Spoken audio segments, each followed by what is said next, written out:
Ini ibu-ibu nih yang cantik-cantik. Ya mukanya sudah di bleaching, dia apa semua. Mukanya putih, lehernya hitam. Ya. Bu. Nih yang cantik. Cacing tunggu di kubur. Jangankan masuk kubur, ibu meninggal, jenazahnya disentuh tangan kita, menyentuh pipinya jenazah. Nggak ada yang mau langsung sentuh tangannya. Dia cuci bersih-bersih tangannya dulu kita. Jijik dengan jenazah kita. Ibu-ibu, bapak-bapak, ada berapa rukun iman? Berapa? 6. 5 itu rukun Islam. Rukun iman ada 6. 1 diantaranya percaya kepada hari akhir. Nah, biasanya orang ketika berbicara tentang kematian itu berbicara tentang hari akhir. Dan biasa kalau saya bicara kematian, tiba-tiba anak muda langsung bicara, orang kalau mati itu Ustaz, tua dulu. Tidak. Yang namanya kematian tidak harus tua dulu. Ini anak muda kalau kita cerita kematian langsung orang tua dia lihat-lihati. Yang sudah pensiun, yang sudah putih rambutnya, bikin kaget. Yang namanya kematian, tua mati, orang kaya mati, orang miskin mati, raja-raja mati, rakyat biasa mati, ustadz mati. Kalau ustadz duluan, siapa yang tak siapa? Semua mati. Berarti yang jadi masalah sesungguhnya bukan mati, karena mau atau tidak, tiba saatnya pasti mati. Yang jadi masalah, bagaimana kondisi kita mati. Itu yang jadi masalah. Itulah sehingga setiap Jumat dibaca ini ayat, ya ayyuhalladzina amanu taqullaha haqqa tuqatih. Wahai orang-orang yang beriman, bertakwalah kalian kepada Allah dengan sebenar-benarnya takwa. Wala tamutunna, dan jangan kamu mati illa kecuali wa antum muslimun, dalam keadaan beragama Islam. Berarti ayat ini Allah informasikan ada di antara kita KTP-nya Islam, ngakunya Islam, tapi mati tidak dalam keadaan membawa Islam. Insya Allah kita tidak akan mati dalam keadaan berjudi. Insya Allah kita tidak akan mati dalam keadaan berzina. Insya Allah kita tidak akan mati dalam keadaan merampok. Tapi yang bisa membuat kita mati kafir, hubbi aklil haram, suka memakan makanan haram. Satu diantaranya menerima serangan fajar ketika pemilu kemarin.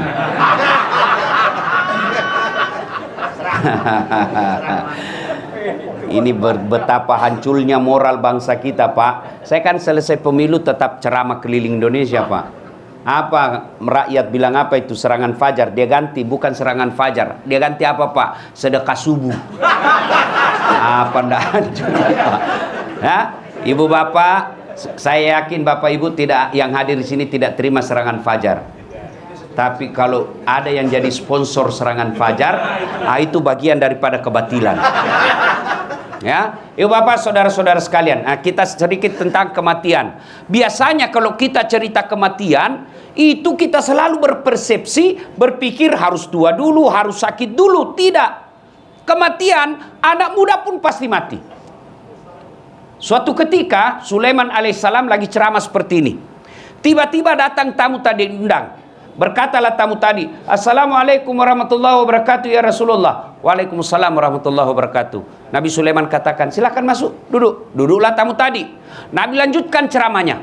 Belum selesai Nabi ceramah, tiba-tiba tamu tadi, Pak, diangkat tangan. Ya Rasul, ada pekerjaan saya penting, tidak bisa ditunda dan tidak bisa dimajukan. Saya izin pamit dulu. Kata Nabi, silakan. Berangkatlah tamu tadi.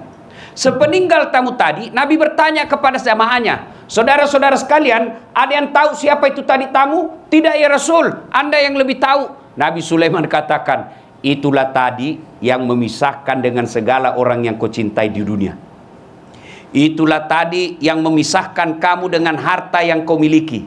Itulah tadi yang memisahkan antara jasad dengan rohmu. Itulah tadi malaikat pencabut nyawa yang setiap kali datang pasti ada yang ingin diambil dan tidak kembali sebelum diambil yang diinginkan. Selesai berkata begitu, tiba-tiba dari belakang ada anak muda, dia angkat tangannya. Ya Rasul, itu tadi malaikat pencabut nyawa. Betul. Tidak kembali sebelum diambil yang diinginkan. Ya, mati saya ya Rasul. Kenapa? Semenjak dia datang sampai pulang, saya terus dia lihat-lihati. Kata Nabi Sulaiman, hati-hati kok. Anak muda, barangkali kau yang diinginkan. Ya Rasul, jangan main dah. Bawa saya jauh. Ya Rasulullah, bawa saya jauh sampai dia tidak dapat saya tadi ini. Nabi Sulaiman katakan, baik. Angin, tolong terbangkan anak muda ini. Nabi Sulaiman dengan izin Allah, mukjizatnya pandai bicara dengan binatang, pandai perintah angin. Bahkan dia adalah manusia terkaya di dunia sampai sekarang ini. Kata Nabi Sulaiman, angin, tolong kau terbangkan anak muda ini. Bawa di mana mau pergi. Siap. Diterbangkanlah anak muda ini, Bu. Kiri, kanan, lurus, kiri, kanan. Dia pikir saya sudah jauh, saya kurang ngajar, tidak dia dapat lagi saya tadi itu. Bikin kaget-kaget. Angin. Sudah, turunkan saya, sudah saya jauh ini. Turun. Pas turun, baru satu langkah diinjakkan kakinya di tanah, langsung muncul itu tadi tamu. Dari mana kau? Dari tadi saya tunggu kau. Kenapa saya tinggalkan majelis tadi? Karena di sini takdirmu harus mati. Akhirnya dia tinggalkan, dia hindari kematian. Justru kenyataannya dia datangi kematiannya. Kullu nafsin saikatil maut. Semua yang hidup pasti akan mati. Sebaliknya, kalau tidak tiba saatnya, biar setengah mati kau mau mati, tidak akan mati. Ini ada cerita, wallahu alam benar atau tidak. Ada ibu ketahuan suaminya selingkuh. Dia dapat WhatsApp-nya lope-lope. Sakit hatilah dia. Akhirnya dia mau bunuh diri. Dia ambil racun. Dia masuk di kamarnya, minum racun. Karena buru-buru takut didapat anaknya, dia buru-buru minum racun. Akhirnya lebih banyak masuk di hidungnya daripada mulutnya. Muntah-muntah, tidak jadi mati. 1 bulan kemudian, ketahuan lagi suaminya selingkuh. Dia mau bunuh diri. Lihat racun, bulan lalu gagal. Dia ambil pisau, Bu. Dia iris urat nadinya. Rencana bunuh diri, dia iris urat nadinya. Dia lupa ternyata pisau yang dipakai pisau tumpul. Tidak jadi lagi mati. 1 bulan kemudian bertengkar lagi sama suaminya. Dia mau bunuh diri. Dilihat racun gagal. Dia lihat pisau gagal. Akhirnya dia lari ke belakang rumahnya, lompat masuk ke dalam sumur. Ternyata dia lupa waktu itu musim kemarau. Ternyata air dalam sumur tidak cukup. Tidak jadi lagi. Saudaraku, ajal bila tiba tidak bisa dimajukan, tidak bisa diundur. Kullu nafsin saikatil maut. Semua yang hidup pasti akan mati. Tungke maki nyawai pasti mati, kata orang Bugis. Al mautu babun. Mati adalah pintu yang setiap kita melewatinya. Nah, sekarang ibu bapak pernah ngantar jenazah? Pernah ngantar jenazah? Bukan pernah, sering. Itu kata Nabi, kalau kalian meninggal, 3 tuh yang ngantar kamu. 2 yang kembali, 1 yang tinggal menemanimu masuk kubur. Apa gerangan yang mengantar kita ke liang kubur? 1, keluarga. Handai taulan, sanak saudara, kenalan, tim sukses.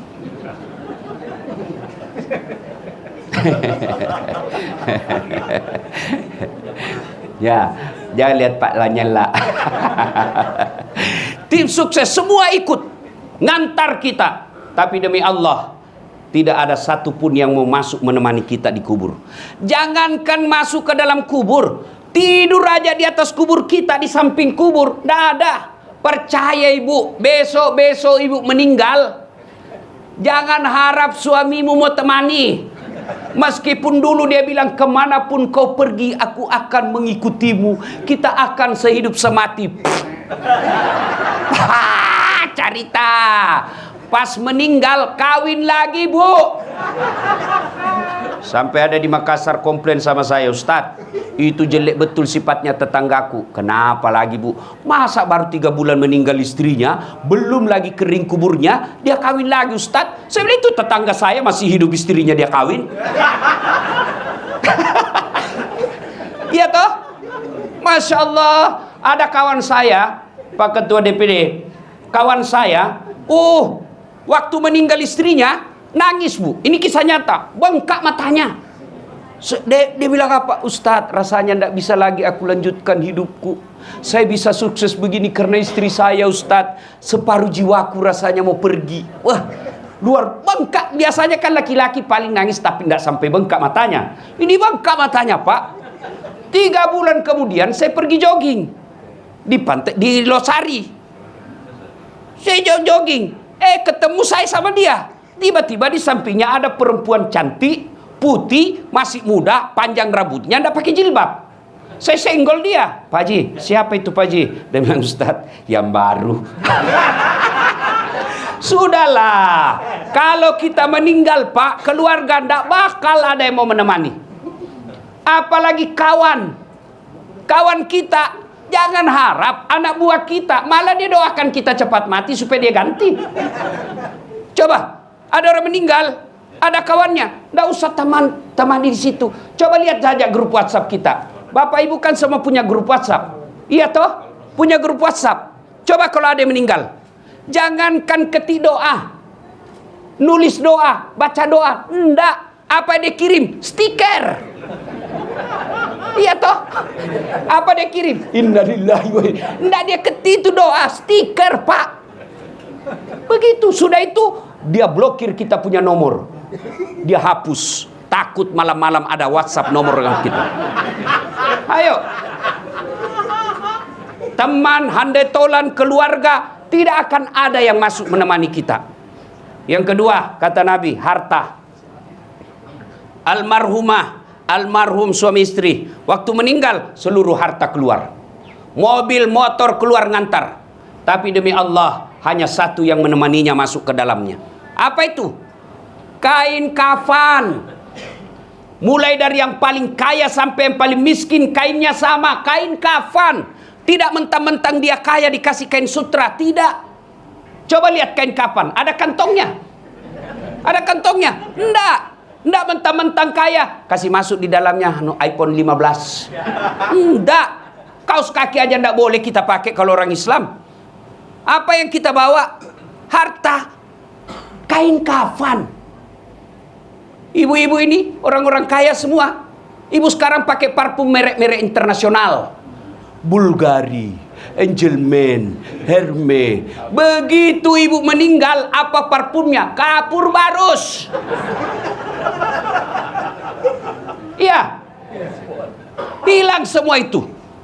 Harta ini ibu-ibu nih yang cantik-cantik. Yang mukanya sudah di bleaching, dia apa semua. Mukanya putih, lehernya hitam. Ya. Bu. Nih yang cantik. Cacing tunggu di kubur. Jangankan masuk kubur, ibu meninggal jenazahnya disentuh tangan kita, menyentuh pipinya jenazah. Tidak ada yang mau langsung sentuh tangannya. Dia cuci bersih-bersih tangannya dulu kita. Jijik dengan jenazah kita. Harta tidak ikut. Keluarga pulang. Yang setia menemani kita masuk. Amal. Amal itu ada 2. Amal kebaikan, amal keburukan. Yang baik akan jadi amal jariah. Yang jelek akan jelekkan kejerah dia. Semalam saya di Metro TV wawancara soal pemilu. Saya bilang tidak ada yang sia-sia di hadapan Allah. Tidak ada yang tidak tercatat di hadapan Allah. Kalau kau jujur, insya Allah jadi amal jariah kejujuranmu. Tapi kalau kau bohong, kebohonganmu, kecuranganmu akan jadi amalmu juga. Sampai kau sudah jadi tulang belulang, peninggalanmu akan masih menyiksamu. Ini peringatan bagi orang-orang yang beriman. Ini peringatan, tidak ada usah cerita kita pemilu jujur kalau dia sudah tidak percaya akhirat, tidak ada gunanya.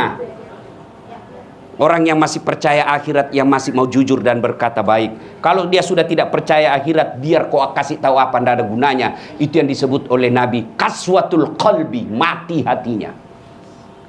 Nauzubillah min zalik. Nah, masuklah kita dalam kubur. Ada kesalahan kita. Dia pikir alam kubur itu luas. Tidak. Itu alam kubur, Pak. Kubur itu agak lebar. Barangkali 60 cm lebarnya, panjangnya 2 meter. Itu kubur. Apa itu tempat kita? Bukan tempat dia liang lahat. Tahu liang lahat? Di dalam kubur itu digali lagi sampingnya kan? Yang pas-pas dengan tubuh kita, nggak bisa gerak, nggak bisa apa-apain. Masuklah kita di situ. Jadi kalau ada orang jahat dunia, Pak, suruh lihat aja orang dimasukkan di kubur. Mau kemana? Kau pasti mati. Mau kemana? Pasti kamu mati. Itu dalam surah Yusuf itu dijelaskan. Silakan akhir-akhir surah Yusuf, Bapak buka. Bahasa Indonesianya begini, kurang lebih Allah katakan begini. Silakan lakukan apa yang kamu mau lakukan semau-maumu, karena kami pun menunggu kelakuanmu nanti di akhirat. Kita tunggu semua itu. Allah tunggu semua kelakuanmu itu. Maka kalau sudah masuk kubur, gak ada, putus. Gak bisa lagi kita sholat, gak bisa lagi kita puasa. Masuklah kita dalam kubur. Bapak-bapak, ibu-ibu, pernah rasakan mati lampu? Pernah rasakan mati lampu? Gelisah kan? Padahal kalau bapak mati lampu, masih luas rumah, masih bisa pakai ambil senter HP. Tiba-tiba masuk ular, bapak masih bisa berteriak, "Woi, ada ular, ular!" Masih bisa ngambil kayu pukul, masih bisa lompat ke jendela. Tapi di dalam kubur, mati lampunya selama-lamanya. Luasnya, tidak bisa lagi gerak, Pak. Ditindis, tidak bisa gerak. Itulah alam kubur. Dan kata Nabi, ketika kau sudah masuk alam kubur, hanya 3 lagi yang bisa membantumu. Apa gerangan? 1, anak yang soleh dan soleha. Almarhumah dan almarhum. Beliau suami istri, tidak bisa lagi sholat, tidak bisa lagi puasa, tidak bisa lagi sedekah, tidak bisa lagi haji. Yang bisa dilakukan amal-amalnya mengalir adalah anak yang soleh dan soleha. Saya mau tanya ibu-ibu, Bu, ibu, bisa ndak anaknya jadi anggota DPR ndak pernah nyalek? Bisa ndak? Ndak mungkin. Bisa ndak anak bapak ibu jadi dokter tidak pernah kuliah fakultas kedokteran? Ndak mungkin. Bisa ndak anak ibu bapak jadi tentara polisi ndak pernah daftar tentara polisi? Ndak mungkin. Tapi bisa ndak anak bapak ibu soleh dan soleha meskipun ndak dokter? Bisa ndak anak kita soleh dan soleha meskipun dia ndak pernah nyalek? Bisa.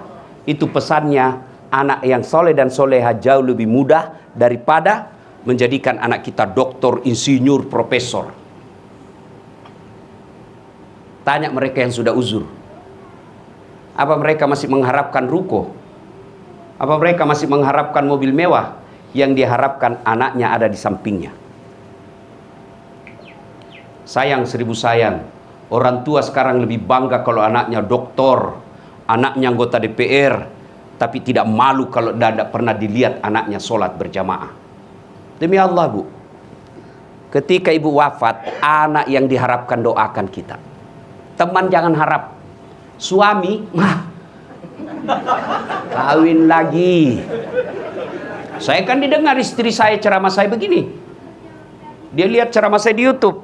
Mamanya istri saya. Dia bilang, "Ustadz, jadi kalau saya duluan meninggal, Ustadz mau kawin lagi?" Saya bilang, "Sini kau sayang. Kau duduk di sampingku, saya kasih dengar kau baik-baik. Jangankan kau meninggal, kau masih hidup saja, saya selalu berpikir kawin lagi. Apalagi kalau kau sudah mati. Bukan karena saya takut, cuma kau lebih berani dari saya." Bapak, Ibu, saudara-saudara sekalian, kita tentu berharap ketika kita sudah di alam kubur, anak kita minimal setiap 5 waktu berdoa, "Allahumma gfirli wali walidayya warhamhuma kama rabbayani shaghira." Sayang orang tua sekarang bangga kalau anaknya tahu bahasa Inggris, tapi dia tidak malu anaknya tidak tahu ngaji.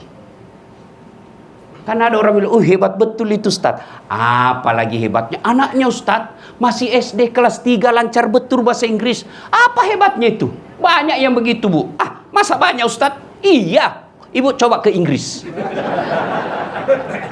Anak-anak di sana, Pak, baru belajar bahasa sudah bahasa Inggris, Pak. Lalu apakah anakmu ketika pandai bahasa Inggris dia berdoa pakai bahasa Inggris nanti? Oh my God. Please help me my mother. Bleh. Nggak, dia tetap juga pakai bahasa Indonesia. Apa yang bapak ibu banggakan dengan anak yang tidak tahu sholat? Coba lihat anak-anak kita sekarang, Pak. Lebih respect sama cowoknya yang baru kenal 2 bulan daripada bapaknya yang sekolahkan dia. Mereka lebih sayang sama ceweknya daripada ibunya. Kalau ibunya yang telepon, nak, kau antar dulu mak. Bapakmu ndak bisa, lagi banyak kerjaan. Apa katanya? Wah, lagi sibuk mak. Sekali ceweknya, tunggu deh sebentar, 10 menit saya sampai. Apa yang kita harap dari anak seperti ini? Demi Allah, kita orang tua tidak berharap doktermu bawa ke sini, tapi kita berharap usia senjaku kau urus saya. Ibu-ibu sayang, kita lebih mengawasi suami daripada mengawasi anak. Ngapain awasi anak suami kita? Biar HP-nya kita mau periksa. Untuk apa? Kalau ibu dapat hal-hal negatif di HP, apa yang ibu mau?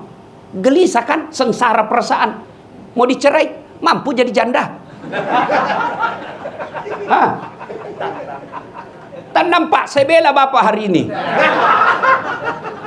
Mampu dapat yang lebih baik dari yang sekarang. Daripada ngawasi HP suami, mending ibu awasi anaknya.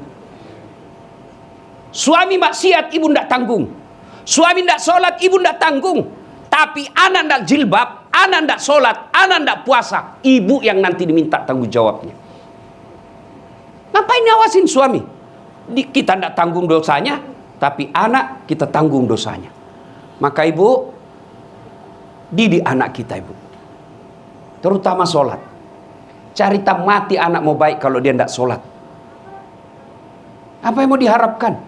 Coba anak-anak kita yang cantik, yang kecakep-cakep, yang baik kerjanya. Itulah yang potensial menyengsarakan orang tuanya. Tapi coba anak kita yang sekolahnya seadanya, akhlaknya baik. Inilah yang ngurus orang tuanya di usia senjanya. Maka anak yang soleh dan soleha, itulah yang akan menolong orang tuanya ketika ada di kubur. Dia akan berdoa, Allahumma ghafirli wali walidayya warhamhuma kama rabbayani shaghira. Ibu tidak usah cemas soal isi perut anak kita. Yang kita cemaskan kalau dia tidak tahu sholat. Ibu tidak usah cemas kalau rumahnya dia masih ngontrak-ngontrak. Yang kita perlu cemaskan adalah ketika dia sudah bersuami istri, tidak pernah berjamaah dan tidak pernah kita lihat ngaji. Alangkah bahagianya orang tua. Subuh hari dia kaget, kenapa ribut pagar? Oh dia intip, oh masya Allah anak bungsunya dia pergi berjamaah ke masjid sholat subuh.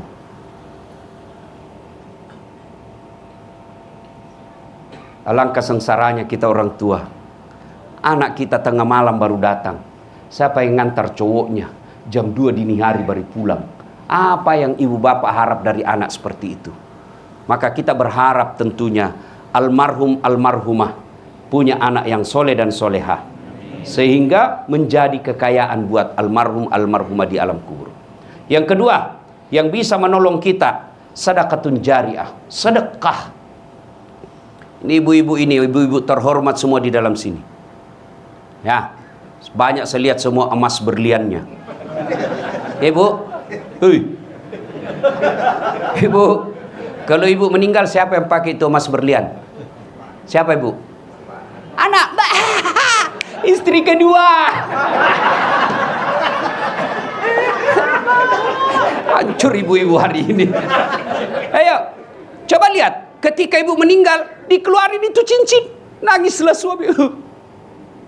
Ini cincin pernikahan kita dulu ibu. Dia tarik, dia paksa keluar. Sudah itu dia cabut lagi gelangnya. Ini ulang tahun pernikahan kita dulu ibu, saya belikan kau di Dubai. Dia cabut lagi, kau punya kalung ini bu dulu. Waktu kita pergi umroh bu, habis emas diambil. 3 bulan kemudian kenal sama janda. Dia ambil semua emas, dia kasih jandanya. Dek, ini mantan istriku sudah mati. Dia bilang sudah mati, ambil ini emas. Maka ibu, daripada dipakai istri kedua, mending ibu sedekah sekarang. Sedekah. Dan enaknya ibu-ibu seperti yang di dalam ini yang kaya-kaya, ngapain pakai yang asli bu? Lebih asli jual jadikan masjid. Itu yang namanya pandai menyikapi harta. Apalagi kalau ibu sudah pakai 20 tahun, ngapain lama-lama? Orang juga sudah tahu ibu kaya. Itu enaknya jadi orang kaya, biar palsu. Masa palsu? Orang kaya itu. Iya toh? Beda kita orang miskin. Sudah asli, di mana dia dapat? Iya Bu. Hei, Bu, sedekah. Sedekah. Dan demi Allah, tidak ada orang bangkrut gara-gara sedekah. Carikan saya orang yang bangkrut gara-gara sedekah. Saya tahu Pak Lanyala, sekampung kami orang Bugis. Salah satu sebabnya eksis sampai sekarang karena dermawan. Bapak tahu Pak JK, berapa kali mau dihancurkan, diserang kiri kanan. Alhamdulillah Allah lindungi. Salah satu sebabnya ribuan anak yatim beliau pelihara. Tidak ada orang senang itu orang pelit Pak. Sebaliknya tidak ada orang yang tidak senang orang dermawan. Saya tanya, ibu-ibu senang mantu yang pelit atau dermawan? Dermawan. Ibu-ibu senang tetangga yang pelit atau dermawan? Bapak-bapak senang sahabat yang pelit atau dermawan? Tuh tidak ada orang suka orang pelit. Sedekahlah. Sedekah. Dan hebatnya itu sedekah, Allah pasti ganti. Ibu, daripada setengah mati pelihara jaga-jaga WhatsApp, lebih baik sedekah tolak balas suami. Ya, siapa yang mau dipanjangkan umurnya, dimurahkan rezekinya, dan tertolak dari bencana, maka kata Nabi, hendaklah dia bersedekah. Sedekah. Ramadan bulat lipat gandakan. Kalau ibu tidak bisa sedekah, buka puasa ratusan orang di rumah, ya sudah, kirim 10 nasi bungkus ke masjid. Yang makan ternyata ustadz, yang makan ternyata penghafal Quran, yang makan ternyata Pak Imam. Selama darah dagingnya itu dia pakai beribadah, selama itu yang kirim nasi bungkus dapat pahala. Sedekahlah. Saya tidak bisa nasi bungkus, saya hanya bisa sandal jepit dari toilet ke pintu masjid. Ya sandal jepit, dicuri orang. Alhamdulillah, mau amal baru. Bersedekahlah. Ada 5 penyesalan orang di alam kubur. Satu diantaranya, ketika sudah dia gosok meninggal arwah, dia gosok matanya, dia buka, kata dia, saya di mana? Kau sudah meninggal, dah saat. Saya sudah mati. Iya. Ya Allah, hidupkan saya kembali. Hidupkan saya kembali ke dunia. Sekejap saja, kira-kira 1 menit lah kalau boleh. Ya Allah, kembalikan saya ke dunia. Untuk apa? Solat? Bukan. Puasa? Bukan. Haji? Bukan. Saya hanya ingin berkata, ya Allah, semua hartaku aku sedekahkan fisabilillah. Kenapa bukan minta solat? Karena solat hanya bisa dapat pahalanya ketika kita masih solat. Haji hanya bisa kita dapat ketika kita haji.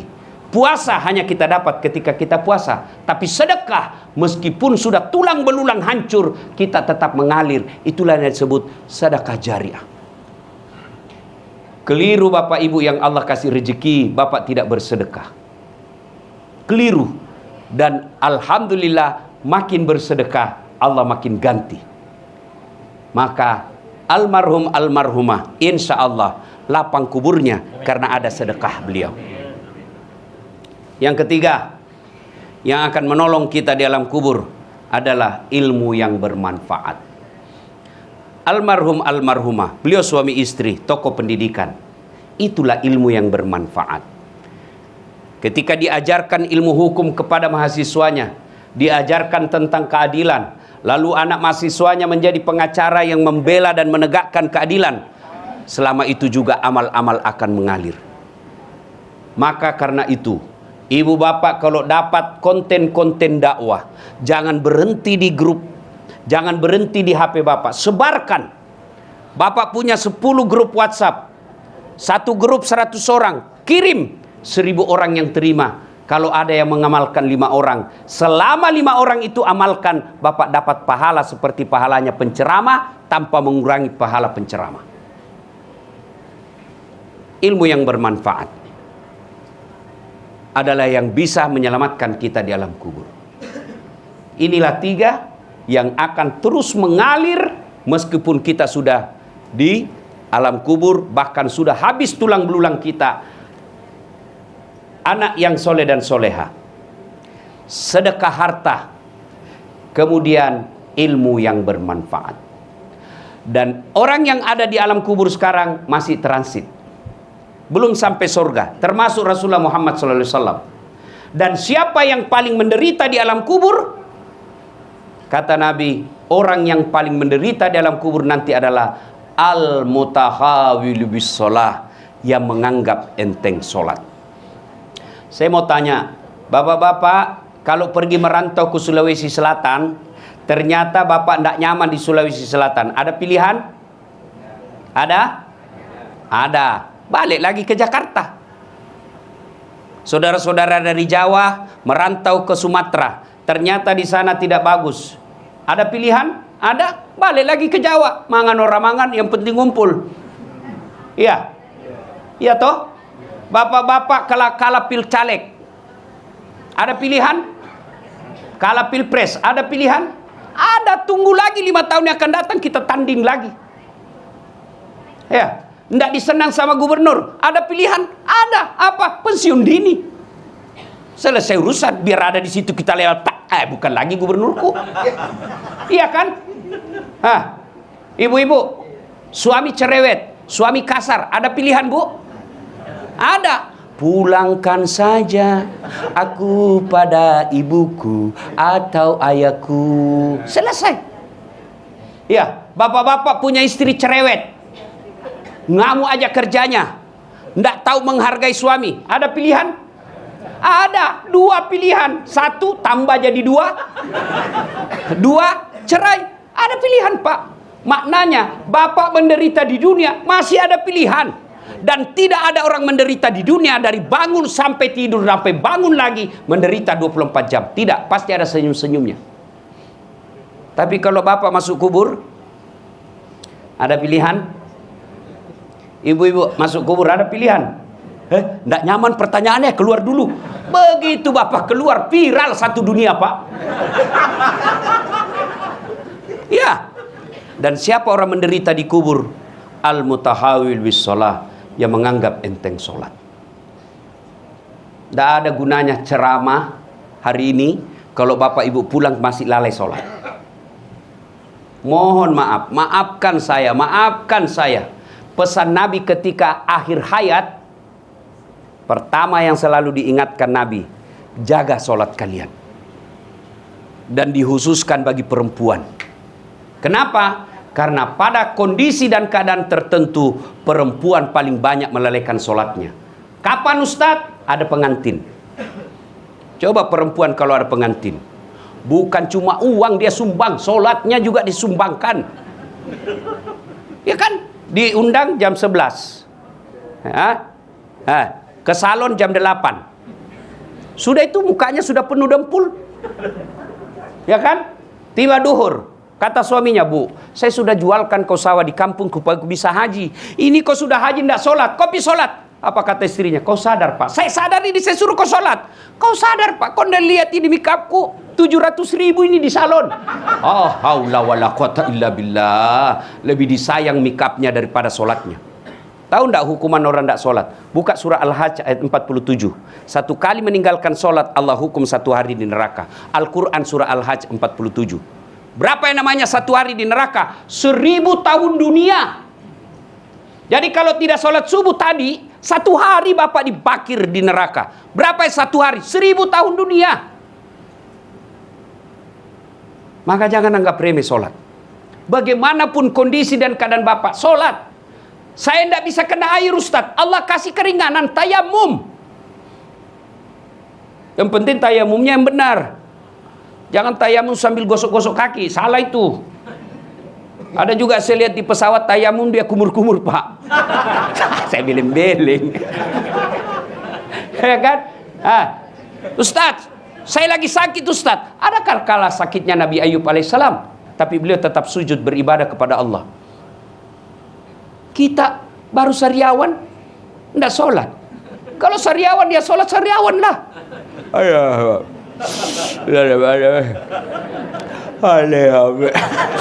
Allah tahu bapak lagi sariawan. Apa lagi alasannya Bapak tidak sholat? Ayo. Gagah Ustadz, selebriti. Ada kala gagahnya Nabi Yusuf. Nabi Yusuf itu manusia tercakap di dunia. Bayangkan Nabi Yusuf, itu ibu-ibu disuruh ngiris bawang. Lewat Nabi Yusuf, begitu pesonanya wajahnya Nabi Yusuf, tidak sadar dia iris tangannya itu ibu-ibu. Mana ada gagah seperti itu? Segagah-gagahnya artis lewat, jangankan ngiris tangan, bau ketek aja kita rasa. Yusuf alaihissalam cakap tetap beribadah kepada Allah. Dia pintar Ustadz. Ada kala pintarnya itu Nuh alaihissalam sampai sekarang teknokrat yang belum ada yang saingi. Orang semua bikin perahu. Orang Sulawesi pandai bikin perahu namanya pinisi. Di mana dia bikin perahu? Pesisir pantai. Nabi Nuh di atas gunung dia bikin perahu, Pak. Tetap beribadah kepada Allah. Maka tidak ada alasan kita tidak sholat. Sholat. Kalau orang sudah tidak sholat, tidak ada semua nilai sholatnya. Tidak ada semua nilai dia punya. Kenapa? Yang pertama kali nanti diperiksa sholat. Puasa bagus, tapi tidak sholat tidak ada gunanya. Saya memberikan ilustrasi sederhana. Bapak ibu saudara-saudara sekalian sering ke bank nabung, kenal sama yang apa sih namanya itu yang terima duit kita, teller apa? Ya itu ya. Nah itu kalau dia kenalan sama bapak kan sudah sering. Besok bapak mau ngambil duit, boleh enggak langsung ambil? Mana uangku? Kau kenal saya kan? Iya, mana uangku? Ya saya simpan 100 juta. Boleh enggak ambil seperti itu? Enggak. Dia akan tanya, mana buku rekeningnya?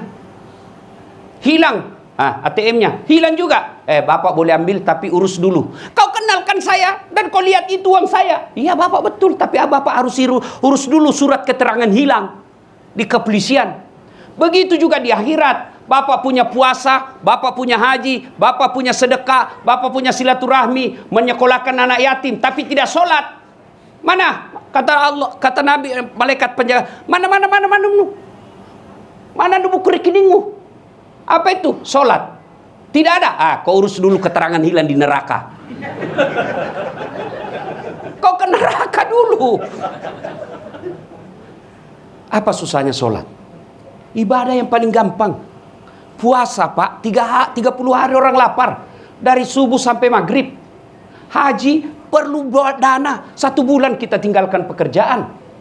Zakat perlu modal. Sholat, apa susahnya? Saya tidak tahu bacaan Ustaz. Wala tayasu min rauhillah. Jangan kau putus asa. Salat jamaah. Asa salat jamaah. Kalau imam sudah baca, makmum sudah diwakili. Selesai. Apa lagi? Tidak ada kecuali malas. Kenapa ini sholat penting? Karena dia adalah puncak penghambaan kepada Allah Subhanahu wa Ta'ala. Bapak haji boleh sambil dagang. Bapak puasa boleh sambil dagang. Tapi sholat tidak boleh ada kegiatan lain. Kenapa? Kamu lebih menghamba. Mana boleh kita sholat Allahu Akbar. Begadang jangan begadang. Batal sholatnya. Allahu Akbar. Pak Haji berapa gas? 20.000. Nggak bisa. Kenapa? Kamu lagi menghamba kepada Allah. Disinilah puncaknya. Maka sholat adalah as-sholatu imanuddin. Sholat tiangnya agama. Bangunan rumah bisa kokoh meskipun tidak ada dinding. Bangunan rumah bisa kuat meskipun tidak ada atap. Tapi tidak mungkin ada bangunan yang kokoh tanpa tiang. Itulah sholat 5 waktu. Ibu bapak saudara-saudara sekalian, inilah tausiah kita. Pada akhirnya, kullu nafsin sa'iqatil maut. Semua yang hidup pasti akan mati. Al mautu babun. Mati adalah pintu yang setiap kita pasti melewatinya. Tidak usah panjang kita ingat ceramah saya pada malam ini. Cukup sebelum kita tidur, tanya diri kita masing-masing. Kematian adalah sesuatu yang pasti. Sudah siapkah saya menghadapi kematian? Dan apa bekal dalam menghadapi kematian? Sebaik-baik bekal adalah takwa, diantaranya sholat 5 waktu.